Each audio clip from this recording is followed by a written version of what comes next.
ပိုင်းငါရင်ခွဲရမည့်မိတ်ဆက်ပွဲမင်းခန့်တယောက်ဒီရက်ပိုင်းအတွင်းအပျော်ကြီးပျော်နေခဲ့ပါတယ်သူစိုက်ကားနင်းလို့ရသမျှပတ်စံတွေကအမေဆေးဖို့နဲ့ညီမလေးចောင်းစရိတ်ကိုဖယ်ပြီးကြံတာကိုမစားမတော့ပဲစုထားခဲ့တာပါရည်ရွယ်ချက်ကတော့ဟန်နီချိုအတွက်အမှတ်တရလက်ဆောင်လေးတစ်ခုဝယ်ပေးဖို့ပါပဲဒါပေမဲ့မင်းခန့်စီကိုဟန်နီချိုရောက်မလာတာတပတ်ကျော်နေပြီဖြစ်ပါတယ်မင်းခန့်စိုးရိမ်တကြီးနဲ့စောင့်နေတော့မှာပဲ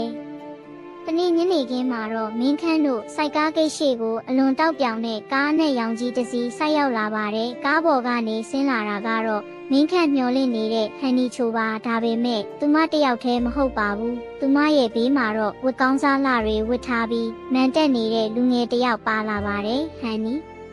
ဘလို့ဖြစ်တာလဲနေမကောင်းလို့လားကိုစိတ်ပူနေတာမင်းခန့်ကဝမ်းသာအားရနဲ့အနာကိုတိုးသွားပေမဲ့ဟန်နီချိုရဲ့အေးဆက်ဆက်အကြည့်ကြောင့်ခြေလမ်းတွေရက်သွားပါတယ်မင်းခန့်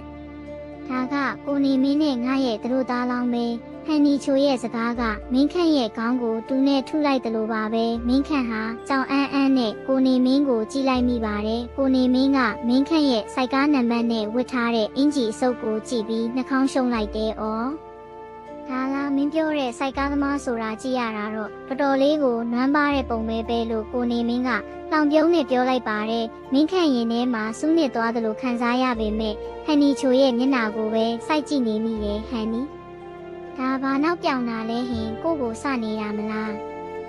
ဟန်နီချိုကမျက်နှာလွှဲလိုက်ပြီးအတန်ကိုတည်ငြိမ်အောင်ထိန်းကပြောပါတယ်မဆပါဘူးမင်းခန့်ငါတို့ကရှေ့ဆက်ဖို့လုံးဝမဖြစ်နိုင်ဘူးဆိုတာနင်လဲသိမှာပါငါကမြို့မြင့်နှဖုံးတထေးသမီးနေကစိုက်ကားသမားငါမိဘတွေကငါ့ကိုအမွေဖြတ်မယ်လို့ပြောတယ်ငါကတော့ဆင်းရဲဒုက္ခတွေကိုမခံစားနိုင်ဘူးဒါကြောင့်ငါအဆင့်တန်းနဲ့တူတဲ့ကိုနေမင်းကိုပဲရွေးချယ်လိုက်ပြီးငါတို့မကြခင်လက်ထပ်တော့မှာမို့လို့နင့်ကိုလာပြီးအတိပေးတာမင်းခန့်ရဲ့မျက်လုံးထဲမှာမျက်ရည်တွေဝဲတက်လာပါတယ်သူဟာဘာမှပြန်မပြောနိုင်ပဲရင်ဘတ်ထဲကအောင့်တက်လာတဲ့ဒဏ်ရာကိုသာတင်းခံထားရပါတယ်ဟန်နီအတွက်ကောင်းမယ်ထင်ရင်ကိုဝမ်းသာပါတယ်ပျော်ရွှင်ပါစေဗျာမင်းခန့်ဟာဟန်ဆောင်ပြီးပြုံးကနှုတ်ဆက်လိုက်ပါတယ်ကိုနေမင်းကတော့မင်းခန့်ကိုအထင်မြင်သေးစွာတစ်ချက်ကြည့်ပြီးဟန်နီချိုကိုခါးကနေဖက်ကကားပေါ်ကိုခေါ်သွားပါတော့တယ်ကားလေးထွက်သွားတဲ့အထိမင်းခန့်ဟာငိုင်ပြီးရက်နေမိပါတယ်ဘေးနားမှာကြည့်နေတဲ့ကြော်စွာကမင်းခန့်ရဲ့ပခုံးကိုလာပုတ်ပါတယ်စိတ်မကောင်းမဖြစ်နဲ့တငယ်ချင်းရာငါပြောသားပဲ